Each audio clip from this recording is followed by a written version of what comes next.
오늘은 경기도의원 제1선거 후보를 모시고 말씀 듣도록 하겠습니다. 말씀 듣기에 앞서 국민의힘 이영희 후보는 당초 출연을 약속하였으나 개인 일정상 참석하지 못한다고 전해왔습니다. 용의시민 여러분 안녕하십니까? 오늘은 광역은 1선거구 더불어민주당 지석화 후보 모시고 말씀 나누도록 하겠습니다. 네, 안녕하십니까? 안녕하세요. 어서 오십시오. 네. 재선 도의원에 출마한 이유, 출마의견 먼저 말씀해 주시죠. 안녕하세요. 경기도의원 지석환입니다. 모현, 포곡, 유방, 고림, 역북 3가 지역을 돌면서 지난 4년간 열심히 노력을 했습니다. 약속드린 대로 그냥 이름이 나는 자리, 무슨 행사장 이런 데가 아니라 민원인들을 직접 만나서 현장에서 뛰면서 민원 해결을 해왔습니다. 그리고 용인시의 힘으로 해결하기 힘든 일들은 경기도의 정책으로 또는 조례로 만들면서 여러 가지 일들을 해왔습니다. 여태까지 하던 일들 앞으로 더 제대로 그리고 확실하게 연계해서 더 잘하겠습니다. 열심히 하겠습니다. 많이 성원해 주십시오. 국민의힘 이영희 후보와는 4년 만에 다시 리턴 매치예요. 아무래도 지금 상대 후보 쪽에서도 4년을 기다려온 거기 때문에 경쟁이 예상되는데 어떻게 보십니까? 4년 전보다는 확실히 경쟁력 있게 또 열심히 준비하신 것 같습니다. 저 역시도 4년 전과는 또 달라진 게 있거든요. 직접 도의회에서 부딪혀 보니까 제가 제대로 일할 수 있을 때까지는 좀 더 기간이 걸리는구나. 그런 면에서 좀 더 경험이나 이런 것들이 쌓였다고 생각을 합니다. 왜 지석환이 재선 도의원이 되어야 하는가? 어떤 말씀 하시겠습니까? 4년 전에는 그냥 젊다, 열정이 있다, 그리고 오랫동안 준비했다. 이제는 그거에다가 경험, 그리고 노하우, 그리고 의정활동을 하면서 지금까지 축적된 이런 것들이 바로 선거가 끝남과 동시에 지금까지 하던 일들부터 앞으로 할 일들을 바로 추진할 수 있는 그런 역량 있는 후보다. 지 후보님의 주요 핵심 공약 한두 가지만 좀 말씀해 주실까요? 시민에 의한, 시민을 위한 이런 지역을 만들고 싶다라는 게 모토고요. 따뜻한 동행, 그 다음에 활기찬 동행, 그리고 지속 가능한 동행. 그래서 세 가지 주제로 잡아서 따뜻한 동행은 우리 사회적 약자나 우리 모두 함께 갈 수 있는 이런 공약들, 예를 들면 이제 무장애 관광 같은 것들을 지역에서 실현하겠다. 아니면 안전한 통학로 이런 것들을 이제 집어넣고요. 활기찬 동행 같은 경우에는 처인구 같은 경우에 특히 자연 환경이나 이런 게 많이 있다는 이유로 그냥 두고서 개발 위주로 생각하는 부분들이 많은데 미리 그런 문화나 예술, 체육, 인프라들을 깔아놓지 않는다면 여기에 주거단지가 생기더라도 나중에 가서 고치려면 힘들 것 같다. 그래서 이제 활기찬 동행에서 문화예술에 관련된 거, 무슨 거리 조성이나 경안천 이런 것들을 많이 넣고요. 지속 가능한 동행에는 우리 처인구에는 아직도 도시가스가 들어가지 않은 지역들도 있고 광역버스가 들어가지 않은 지역들도 있고 이런 것들을 이제 지속 가능한 동행에 넣어서 함께 풀어가면서 시민에 의한 용인을 만들어가는 것이 이번 공보의 목적입니다. 1선거구 지역 중에서 가장 풀어야 할 과제를 뭐라고 생각하시나요? 첫 번째는 일단 주민들의 니즈라고 생각을 해요.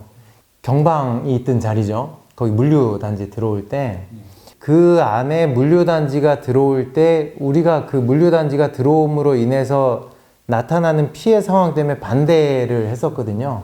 만약에 이게 어쩔 수 없이 가는 거라면 사실 그 대안들을 많이 만들었어야 된다고 생각하는데 그건 이제 저의 불찰이기도 하고요.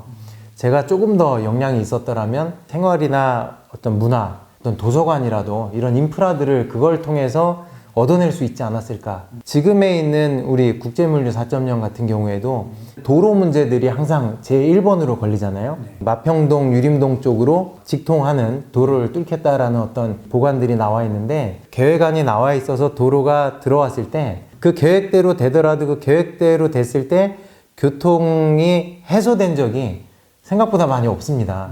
또 그걸 통해서 다른 문제들도 생기고요. 제가 무엇을 하겠다보다는 주민들의 의견을 모으는 작업, 이게 가장 핵심이다.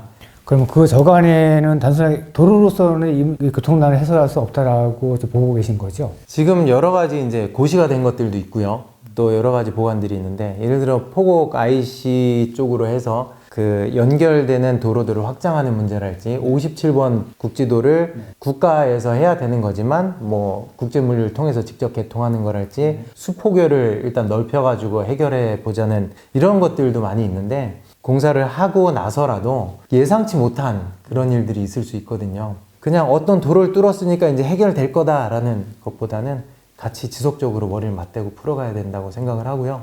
재선 도의원이 되면 꼭 해보고 싶은 것 그런 것도 있을 것 같아요. 어떤 걸 꼽으시겠습니까? 저는 처인구가 경기도의 축소판이라고 생각합니다. 경기 북부 지방의 어떤 자연환경이나 이런 것도 아직 개발되지 않은 데들, 경기 남부 중심의 이 도심들, 그런 것들이 모여있는 데가 처인구라고 생각을 하는데요. 그렇기 때문에 경기도 사업으로 지금 추진하는 게 있는데 그게 무장애 관광이라는 게 큰 주제로 있습니다. 그게 실현이 돼야 결국 처인구에서도 장애인이나 비장애인이나 아이들 어머니들, 임산부, 노인들이 쉽게 어디에 접근할 수 있는 접근권을 보장받을 수가 있거든요. 경기도에서 시행을 하면서 처인구에서 당연히 무장애 관광을 실현시키고 싶고요. 처인구에 있는 관광 자원들, 그런 것들이 무장애 관광이 실현된 관광 자원으로 개발이 된다면 아마 전국의 모범 사례로 꼽힐 수 있을 거라고 생각해서 재선 혹시 되신다면은 선호하는 혹시 상임위가 혹시 있습니까? 코로나 시기로 국민들이 몸도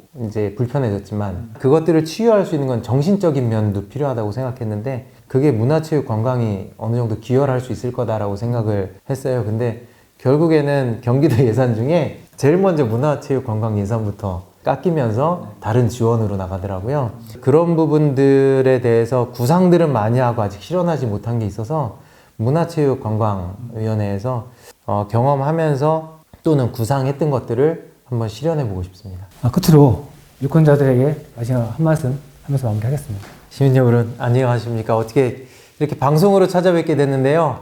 그 말씀을 드리고 싶습니다. 4년 동안 시민들 곁에서 유능한 민원 해결사로서 옆에 곁에 서고자 노력을 해왔습니다. 앞으로도 저의 모토는 항상 똑같습니다. 항상 시민 곁에서 따뜻한 동행으로 있는 것이 결국 저의 역할이라고 생각을 하고요. 앞으로도 따뜻한 동행이 되겠습니다. 유능한 해결사로서 더욱 능력도 기르고 열심히 하겠습니다. 많이 성원해 주십시오. 고맙습니다.